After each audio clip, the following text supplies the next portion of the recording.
मुगलों द्वारा किया गया भयानक विनाश और उनका बेजोड़ सामर्थ्य महाराज को दिखाई दे रहा था।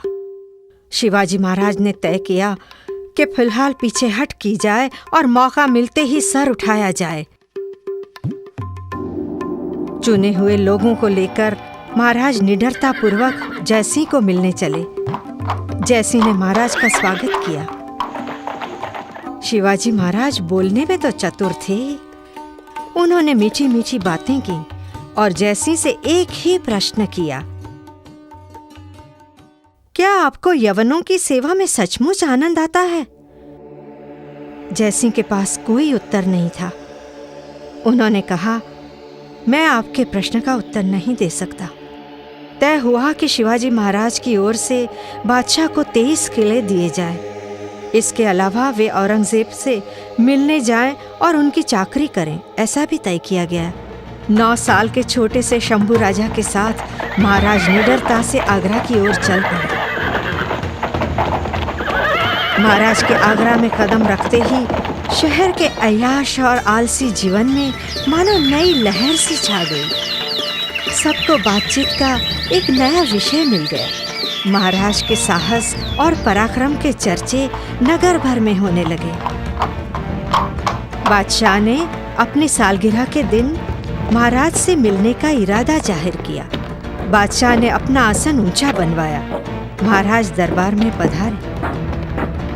पिता पुत्र को 5000 सूबेदारों की कतार में खड़े किए गए। फिर तो बादशाह पर महाराज बरस पड़े। बादशाह ने क्या हमें यहाँ अपमान सहने के लिए बुलाया है? सिंहासन की ओर पीठ फेर कर वे निडरता से डग भरते हुए दरबार से चले गए और सीधे जा पहुंचे अपने तंबू में। बादशाह को आघात पहुंचा। उन्होंने शिवाजी महाराज की छावनी के इर्द गिर्द लश्कर को तैनात कर दिया और महाराज को नजरबंद किया गया। महाराज समझ गए कि उन्हें बंदी बनाया गया है। यहाँ से छूटे कैसे? छोटे से संभाजी के साथ यहाँ से भागे भी तो कैसे? उनके साथ हीरोजी फरजत, सर्जेराव मनकोजी और अन्य जानी दोस्त बैठे हुए थे। उन्होंने विचार करना शुरू किया और एक युक्ति का जन्म हुआ। उन्होंने अपने दोस्तों को करीब बुलाया और उनके कानों में कुछ कहा। जोखिम तो था ही। तय करने के मुताबिक सबसे पहले महाराज ने औरंगजेब को दाना डाला। सब कुछ आपकी मर्जी के मुताबिक ही हुआ है। मैं अब बंदीवान हूं। मेरे सैन्य का अब मुझे कोई काम नहीं है। उन्हें अपने घर जाने दीजिए ताकि खिलाने पिलाने का आपका खर्चा भी बच जाएगा। औरंगजेब था वो क्या समझेगा ऐसे दांव पेच। बुरी तरह फंस गया। उसने फौरन परवानगी दे दी।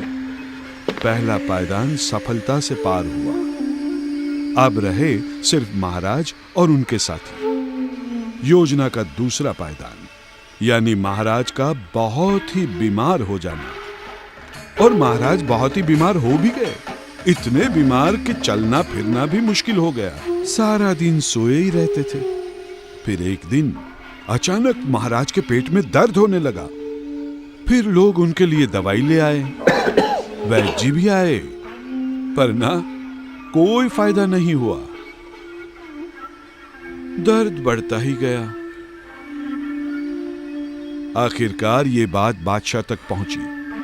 बादशाह को बात में वजूद लगा। पहरेदार मुगल सैनिकों को और उनके सरदार फौलाद खान को भी ये सब सच लगा। महाराज ने बादशाह को कहलवाया, बाबा रे, अब मेरा कोई भरोसा नहीं है। अगर मैं गरीबों, ब्राह्मणों और फकीरों में मिठाई बांटूं तो उनके आशीर्वाद से मेरा दुख कम होगा, ऐसा मुझे लगता है। इसीलिए दान धर्म करने के लिए आप मुझे परवानगी दें। इस पर भी बादशाह राजी हो गया। बड़े बड़े पिटारे मंगवाए गए। उसमें मेवा मिठाई भरे गए और मिठाई भरे पिटारे महाराज के कमरे से जाने लगे। बाहर जाने वाले हर पिटारे की चौकीदार कड़ी जांच करता था और हर बार उसमें से थोड़ी थोड़ी मिठाई पर हाथ भी साफ कर लेता था। इसके कारण चौकीदार तो बेहद खुश थे। रोज मिठाइयां जो मिलती थीं, ऐसा हर रोज होने लगा। पिटारे की जांच करने का चौकीदारों का उत्साह भी दिन ब दिन कम होता गया। इसी तरह एक दिन और पिटारे आए। इनमें से 2 खाली छोड़कर बाकी में मिठाई भर दी गई। सबके चेहरे पर चिंता की लहर दिखाई दे रही थी। सीने में धक धक हो रहा था। महाराज ने हीरोजी फरजत को अपने पास बुलवाया। अपने हाथ से सोने का कंगन उतारकर उसे पहनाया और तुरंत ही महाराज एक पिटारे के अंदर बैठ गए।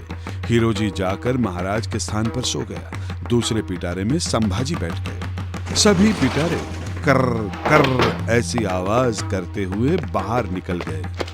हमेश की तरह चौकीदारों ने पिटारे रोक लिए। 1-2 पिटारे खोले और हुक्म दिया, जाओ। गांव से निकलने के बाद पिटारे खोले गए। शिवाजी और संभाजी अंदर से बाहर निकले। साथियों ने घोड़े तैयारी रखे थे। सभी घोड़ों पर सवार होकर सीधे निकल पड़े महाराष्ट्र की ओर। इस तरफ तो कमाल ही हो गया। फौलाद खान और उसके चौकीदार महाराज के कमरे में झांक रहे थे।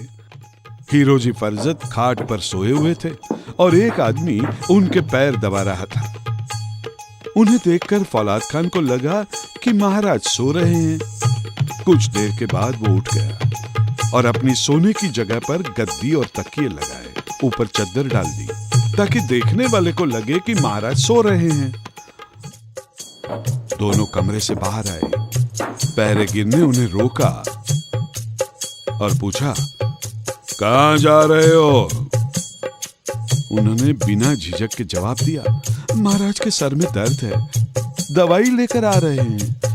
ऐसा कहकर दोनों अंधेरे में गायब हो गए। दूसरे दिन चौकीदार अंदर देखने आए तो क्या, अंदर तो कोई नहीं है, कमरा खाली है। चौकीदारों ने जैसे ही चद्दर उठाई तो उनके होश उड़ गए। महाराज की जगह गद्दी और तकिए। फौलाद के हाल तो पूछिए ही मत। वो तो हक्का बक्का सा रह गया। पागल होना ही बाकी था। वो तो मानने को तैयार ही नहीं था कि शिवाजी आंखों में धूल झोंक कर भाग गए। अरे पर कैसे? इतना कड़ा पहरा फिर भी गायब। उड़ गए या हवा निकल गई? या अल्लाह, या अल्लाह, अब मेरा क्या होगा? औरंगजेब को कहें तो भी कैसे? कल्पना मात्र से उसे चक्कर आ गए। औरंगजेब को जब पूरी हकीकत का पता चला तो उसे जबरदस्त झटका लगा। नामुमकिन मुमकिन कैसे बना? शिवाजी, शिवाजी, ये किस जादू का नाम है? शिवाजी के नाम से ही वो चौंक उठा। बेचारा औरंगजेब करने गया एक और हो गया कुछ और ही।